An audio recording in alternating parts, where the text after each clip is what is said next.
And our first girls race of the day, Division 1, Heat 1 of girls on the airstrip heading north. Boys coming south in Heat 4.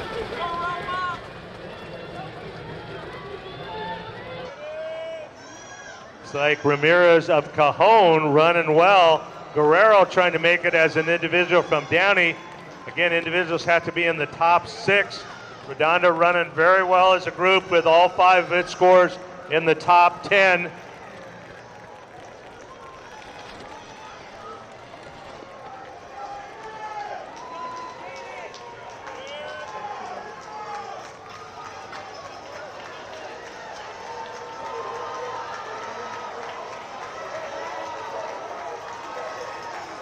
And we'll check on that time. Not entirely sure that that clock is accurate on that race, but we have Ramirez, the winner from Cone, and Guerrero from Downey.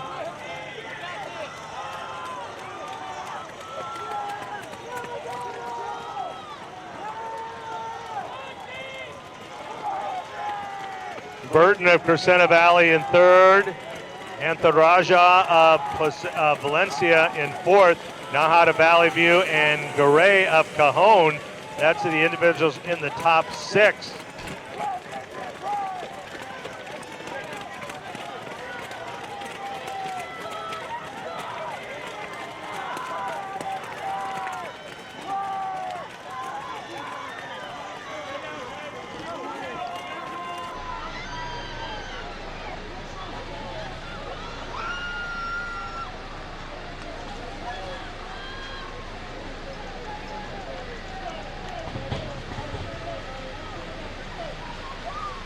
And in our final boys race there in Division 1, looks like Cajon, Redondo, Crescenta Valley are in. And Valley View holding on to a 4-point lead over Downey for that 4th spot. As teams continue to finish in our live scoring, will move up or down. Valley View, he'll move on individually. And all that's just 2 out of the 6, the others making it with their team.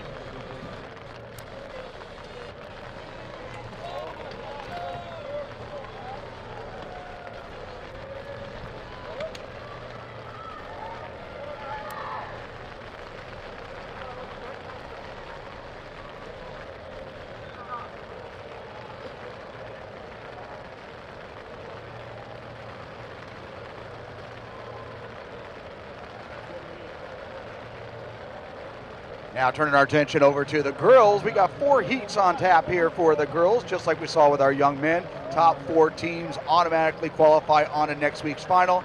And again, those individuals whose team does not make it, but they finish top 6, they too will be in next week's final. So going through the first mile here of Heat 1, Maricosta, number 1 seed, coming off an impressive showing there at their league finals, and they seem to be doing exactly what their young men did and running in a pack as we have less than a 1-second gap as they cross that 1 mile gap.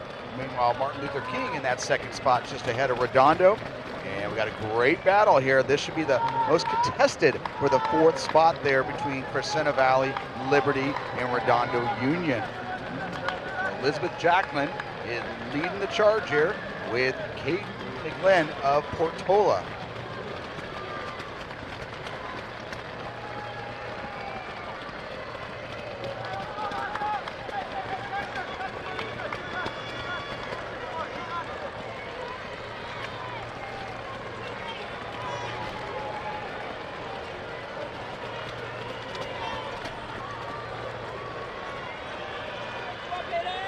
Elizabeth Jacklin continuing to lead the charge there with Kaydence Manjarrez of Hesperia, who put on a very fine showing there at the Clovis Invitational. Malia Johnson entered as an individual representing Centennial out of Corona, also right there with that whole group of Maricosta girls, Ursini, Ritter, Clark, Amy. Natalie Druitz of Martin Luther King also up there as well. But the team battle through the first mile, Crescenta Valley and Liberty in a dead heat, both scored there at 1:17. You're looking there at your screen there. That's Johnson of Centennial on your right, Manjarrez of Hesperia on her left. Maricosta and Martin Luther King at that turnaround at the bottom of the airstrip. They're the first two teams with 5. Martin Luther King coming into the action, ranked 8th in the Southern section with Maricosta. Of course, moving up to number 1 in the section after their league final showing. Meanwhile, Crescenta Valley ranked number 9, and Redondo Union and Liberty seated there at 16 and 17, respectively. Elizabeth Jacklin not playing around. She's leading the group for King here. King, who was 5th place last year, qualified for the California State meet.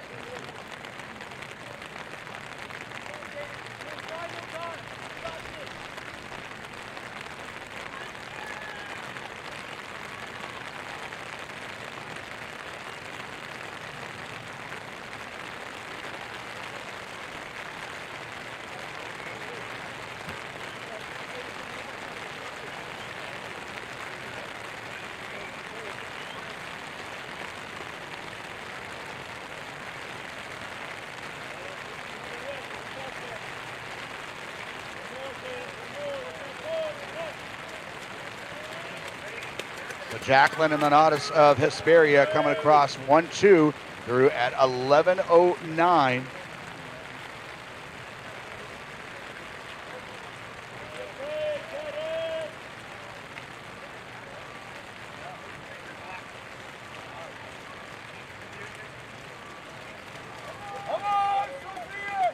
And Malia Johnson of Centennial trying to qualify as an individual. She leads that chase group there. Her friends from Maricosta right in tow. That's Alana Clark leading the way.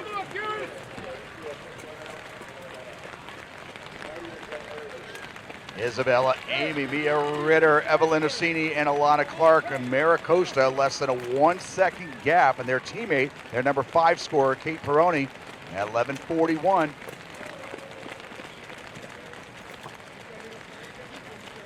Needless to say, Maricosta with our first group with 5 across at the 2-mile mark. They came through at 11:09 with Jacklin and Manadas. Manadas trying to qualify as an individual. And Heat 2 underway here in the Division I girls. Meanwhile, Jacklin continued to do the pacing tours with the 9th grader Manadas of Hesperia. He was the freshman champion at the Inland Empire Challenge last month. He went 18:40 at Clovis. So our 2 young ladies going past the gauntlet there at the Mt SAC course. They'll be approaching the stadium soon enough. Meanwhile, Heat 2, Division 1. Isabella Amy, though, right now spearing that effort for Maricosta. All 5 girls within 10 seconds of each other. And Jacklin now putting a surge, that little hair there in guard alley, taking that left turn. And now coming into the stadium with 400 meters to go. 9th grader from Hesperia, though, keeping contact and trying to guarantee herself a spot on the next week's finals.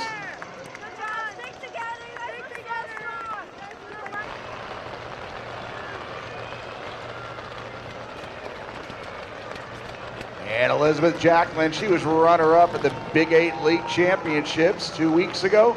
And trying to win Heat 1 here, Division 1 on Hottest. And that's Johnson of Centennial in the middle of that Maricosta group. Isabella Amy leading the charge there. Along with Alana Clark and Ursini.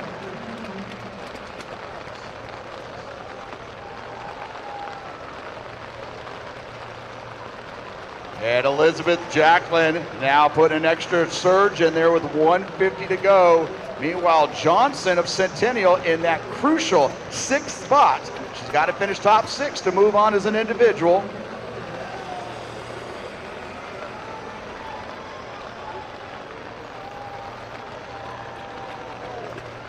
But Jacklin, she's going to be right there. She'll be under.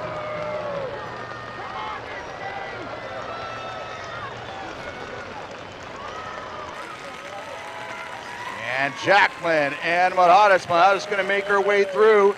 Our trio from Maricosta. Impressive as always. Always running the best races at the end of the season. And Johnson will get that 6th spot, giving ourselves one more week and an invitation on to next week's finals. Maricosta's number 4, and Maricosta's number 5. So 5 in the top 8. Maricosta single-handedly would have won this race against the entire field. So the quintet of Amy, Clark, Ursini, Ritter, and Peroni all representing Maricosta. Meanwhile, Martin Luther King, they've now seen 2 runners come across, 2 of the top 10. So Maricosta, top seed, number 1 ranked in the division, number 2 ranked in California, and putting on a clinic here to kick off the action, joining their young men in next week's finals. Meanwhile, Crescenta Valley, they are our second squad with 5 across. And now Liberty joining that group there. Liberty right there on the bubble. Coming into the action, seated number 16. And now Martin Luther King with their 5th score. That's going to move them up into that 2nd spot. They came in ranked 8th. And Crescenta Valley securing their spot in that 3rd score there. They are currently at 80. I'm here with Elizabeth Jacklin from ML King. And so just coming off of that race, talk a little bit about it and how you guys started out pretty quick. It's just you and Kaydence kind of battling out through the entire race. What was kind of the mentality throughout that race for you? I feel like the mentality was definitely just to stick with her, because when we went out and it was just me and her, I feel like we both kind of realized that like this is just going to be me against her, and everybody's just going to try to save their energy for next weekend for teams. If they're not trying to qualify as individuals. So we took it out, and then I think it was just us just pushing it one at a time and just making sure we could keep up with one another. And she did a really good job too, so she definitely helped me. Awesome. And when you have that kind of fierce competition, do you feel like it prepares you for finals next week? And if you have to run this course again, do you feel like you're prepared to kind of compete next week? For sure. I think today definitely helped me get into the competitive mentality even more, because as we move on to CIF, that's when it really starts to become about placement, not about time. So me pushing with her just the whole time made me really get competitive against her, because I didn't want to lose, and I'm sure she didn't want to lose to me either, so we were just pushing each other the whole time. And today definitely like helped me, if we were to race this again next week, definitely I know where to like push, where to be careful, because it'll be slippery some places. So I just understand the course better, because this is my first time doing the rain course. So. And you were telling me earlier that this is your school record. Talk a bit about that and how it feels getting that school record. Honestly, it feels so good. That has been my goal ever since I started to be up there and get better in times over the last 4 years. That has always been a dream to me for my freshman year.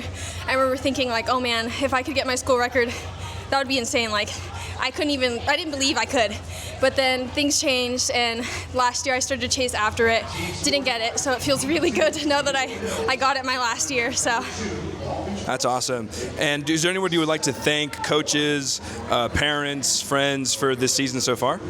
Honestly, I want to thank all of them. My family, they're always taking care of me, making sure I'm eating right, making sure I'm recovering right. Always listening to me. My coaches always try to give me like a game plan before races, and they're always like really in tune with how I'm like. If I say I'm tired, they'll try to ease off. If I say I'm good, they'll try to give me a little more. And then especially my teammates. My teammates are I love them. I run for them. They run for me. I couldn't do it without them. Honestly, they're really the thing that pushed me the most is my teammates. Awesome. Thanks for running this race and doing an amazing performance. I'll see you next week. Thank you.